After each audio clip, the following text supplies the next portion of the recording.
नमस्कार, good evening. मैं आकाश त्रिपाठी अंकित स्वामी विवेकानंद विद्यालय बरवार हरदोई के आधिकारिक यूट्यूब चैनल विवेकानंद क्लासेस में आपका हार्दिक स्वागत करता हूं।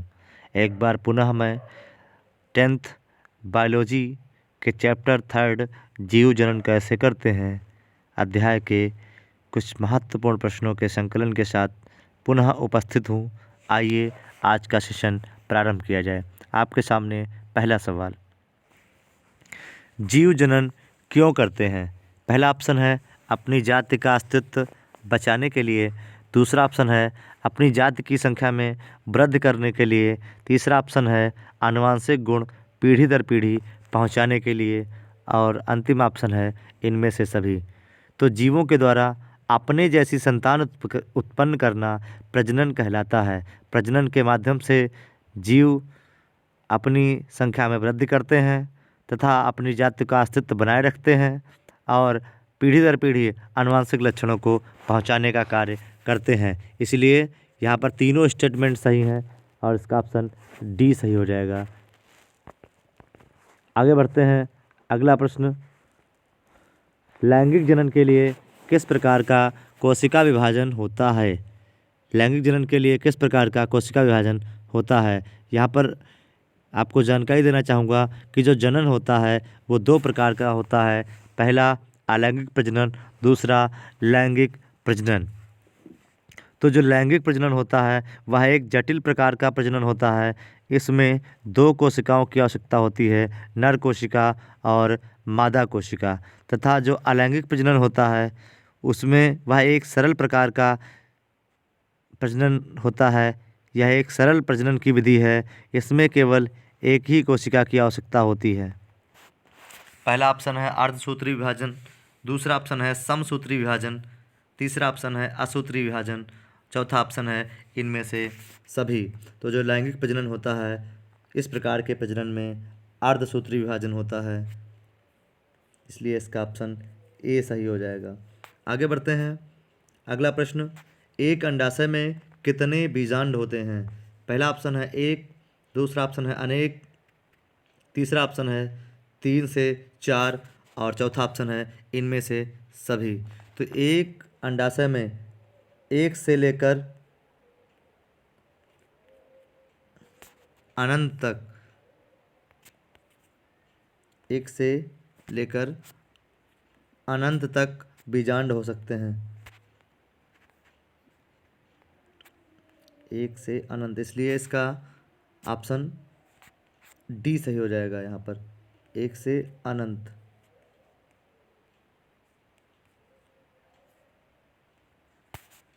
आगे बढ़ते हैं। स्त्रियों में मासिक चक्र में एक परिपक्व अंडाणु किस दिन अंडाशय से बाहर निकलता है? पहला ऑप्शन है 28वें दिन, दूसरा ऑप्शन है 20वें दिन, तीसरा ऑप्शन है 14वें दिन और चौथा ऑप्शन है 30वें दिन। तो जो मासिक धर्म होता है इसे हम, यह मादा में पुबर्टी स्टेज को शो करता है। इसे हम रजोधर्म, अतर्व चक्र, मेंस्ट्रुअल साइकिल के नाम से भी जानते हैं। तो मादाओं में जो है 14वें दिन, यहाँ पर 14वें दिन जो है एक परिपक्व अंडाणु बाहर अंडाशय से बाहर आता है, इसलिए इसका ऑप्शन सी सही हो जाएगा।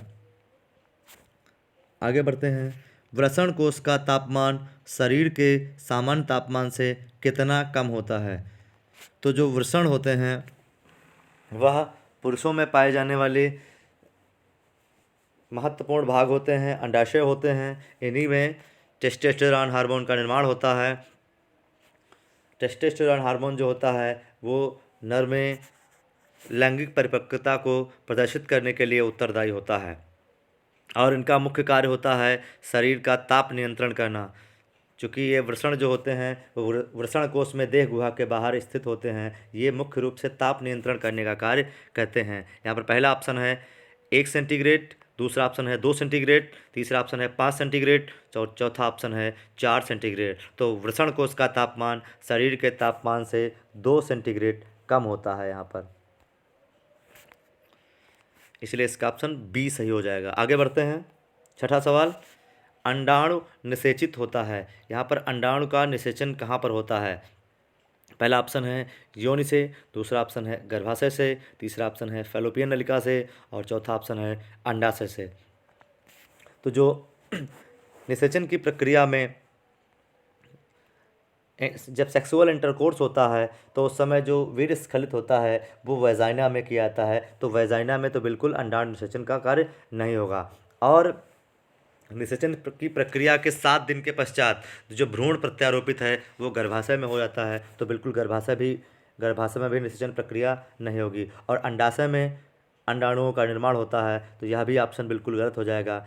अर्थात जो निषेचन प्रक्रिया है वो फैलोपियन ट्यूब में होती है, इसीलिए इसका ऑप्शन सी सही हो जाएगा। आगे बढ़ते हैं। अंडाणु एवं शुक्राणु में गुणसूत्रों की संख्या मादा कोशिका की तुलना में कितनी रहती है?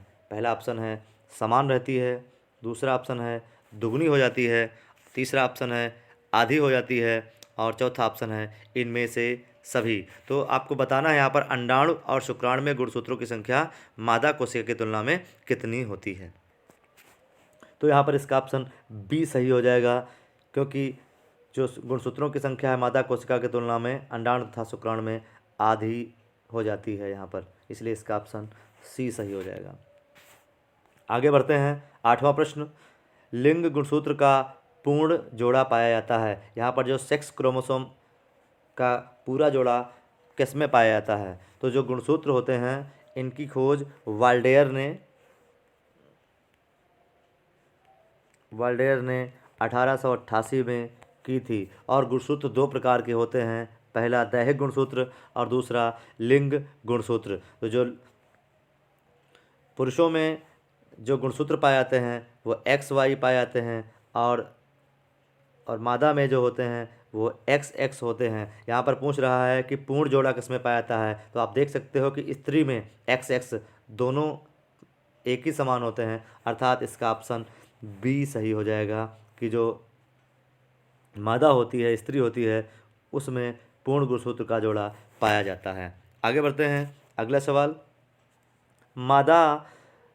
मानव मादा के जनन तंत्र का भाग नहीं है। यहाँ पर बताना है कि कौन सा मादा जनन तंत्र का भाग नहीं है। पहला ऑप्शन है अंडाशय, दूसरा ऑप्शन है गर्भाशय, तीसरा ऑप्शन है शुक्रवाहिका और चौथा ऑप्शन है यहाँ पर डिंबवाहिनी। तो अंडाशय, गर्भाशय और शुक्रवाहिका ये तीनों जो हैं ये मादा जननांग हैं और यहाँ पर जो डिंबवाहिनी है ये पुरुष जनन तंत्र का भाग है, इसलिए इसका ऑप्शन डी सही हो जाएगा। आगे बढ़ते हैं। 10वां प्रश्न, शुक्राणु बनता है। यहाँ पर जो नर जनन कोशिका होती है उसे शुक्राणु कहते हैं। जो नर जनन कोशिका होती है उसे शुक्राणु कहते हैं। यह एक नर जनन कोशिका है। और आपको यहाँ पर इसका जो निर्माण होता है, जो शुक्राणुओं का निर्माण होता है, आपको बताना कहाँ पर होता है। वृषण में होता है, मूत्राशय में होता है, गर्भाशय में होता है या अंडाशय में होता है। तो जो गर्भाशय है और मूत्राशय है या गर्भाशय तो मादा जनन अंग है और अंडाशय में अंडाणुओं का निर्माण होता है, यह भी मादा जनन अंग का भाग है। मूत्राशय में मूत्र एकत्रित होता है। तो जो वृषण होते हैं उसमें शुक्राणुओं का निर्माण होता है। यह एक पुरुष जनन अंग का महत्वपूर्ण भाग है। आगे बढ़ते हैं। ऐसे जीव जिनमें दोनों लिंग पाए जाते हैं उन्हें क्या कहा जाता है? पहला ऑप्शन है एक लिंगी, दूसरा ऑप्शन है द्विलिंगी, तीसरा ऑप्शन है अलिंगी और चौथा ऑप्शन है इनमें से सभी। तो ऐसे जीव जिनमें नर और मादा अलग अलग होते हैं उन्हें हम एक लिंगी कहते हैं, और जिनमें दोनों लिंग एक ही जीव में उपस्थित होते हैं, ऐसे जीव जिनमें दोनों लिंग नर और मादा केवल एक ही जीव में उपस्थित होते हैं, जिसे हम द्विलिंगी जीव कहते हैं। इसलिए इसका ऑप्शन बी सही हो जाएगा। और जैसे इसका उदाहरण हो जाएगा, सही हो जाएगा, ऑप्शन बी सही हो जाएगा। और इसका एग्जाम्पल जैसे केचुआ जो है वो आपका एक द्विलिंगी जीव है। आगे बढ़ते हैं।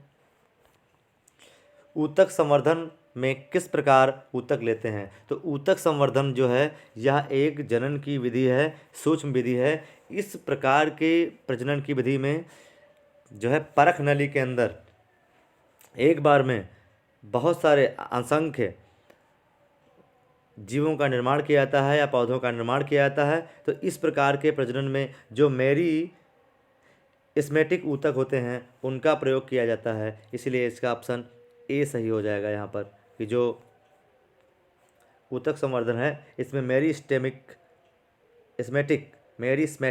ऊतकों का प्रयोग किया जाता है। इसलिए इसका ऑप्शन ए सही हो जाएगा। आगे बढ़ते हैं, आलू में जनन कैसे होता है। तो आलू एक तना है, ठीक है, और इसमें मुकुलन में तो एक विशेष प्रकार के उभार बनते हैं, बीजाणु जनन और कायिक प्रवर्धन जो पौधे के वायवीय भाग हैं, जैसे जड़, तना, पत्ती के आदि के द्वारा जो जनन होता है उसे कायिक प्रवर्धन कहते हैं। और अपखंडन में यहाँ पे खंडों में बढ़ जाना होता है। अब बीजाणु जनन में होता है, जो बीजाणु होते हैं, जो स्पोर्स होते हैं, वो अलग होकर के स्वतंत्र जीव का निर्माण करते हैं। तो आलू एक तना है और यहाँ पर जिसके तने के द्वारा ही प्रजनन कराया जाता है, इसीलिए इसमें एक कायिक प्रवर्धन होता है। अतः इसका ऑप्शन सी सही हो जाएगा कि आलू में जो होता है वह कायिक प्रवर्धन होता है।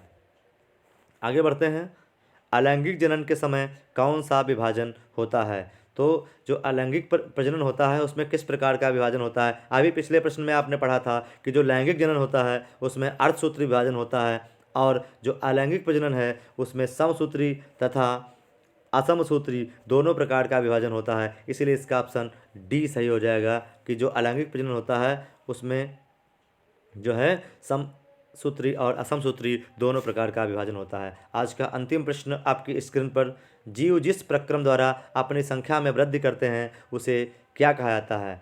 तो ऑप्शन पहला है जनन, दूसरा ऑप्शन है श्वसन, तीसरा ऑप्शन है प्रचलन और चौथा ऑप्शन है उत्तेजनशीलता। तो जीवों के द्वारा अपनी संख्या में वृद्धि करना जनन कहलाता है या प्रजनन कहलाता है। इसलिए इसका ऑप्शन ए सही हो जाएगा। श्वसन एक ऑक्सीकरण प्रक्रिया है जिसके द्वारा जो जीव जंतु होते हैं वो भोजन का विखंडन करते हैं, जिसके फलस्वरूप उन्हें ऊर्जा प्राप्त होती है और कार्बन डाइऑक्साइड मुक्त की जाती है। और प्रचलन जीवों का एक स्थान से दूसरे स्थान पर जाना प्रचलन कहलाता है या गति करना कहलाता है। और उत्तेजनशीलता कि जीवों के द्वारा ताप, दाब, स्पर्श आदि संवेदनाओं के प्रति प्रतिक्रिया करना ही उत्तेजनशीलता कहलाता है। तो आज का सेशन यहीं पर समाप्त हुआ। आज के लिए इतना ही, फिर मिलेंगे अगले वीडियो में। अगर यह वीडियो आपको आपकी परीक्षा के लिए उपयोगी लगा हो तो कमेंट करके ज़रूर बताएं। वीडियो को लाइक व शेयर करना न भूलें। हाँ, अगर आपने अभी तक इस चैनल को सब्सक्राइब नहीं किया है तो चैनल को सब्सक्राइब ज़रूर करें और बेल आइकन दबाएं ताकि नोटिफिकेशन आपको प्राप्त हो सके। और आप यह वीडियो अपने मित्रों को शेयर करें और अधिक से अधिक लोग इस चैनल को सब्सक्राइब करें। और अगर आप नोटिफिकेशंस या कोई भी जानकारी चाहते हैं या कोई भी प्रश्न पूछना चाहते हैं तो कमेंट बॉक्स में पूछ सकते हैं, या फिर आप मेरे व्हाट्सएप नंबर 9621727242 पर मैसेज करें। धन्यवाद, फिर मिलेंगे।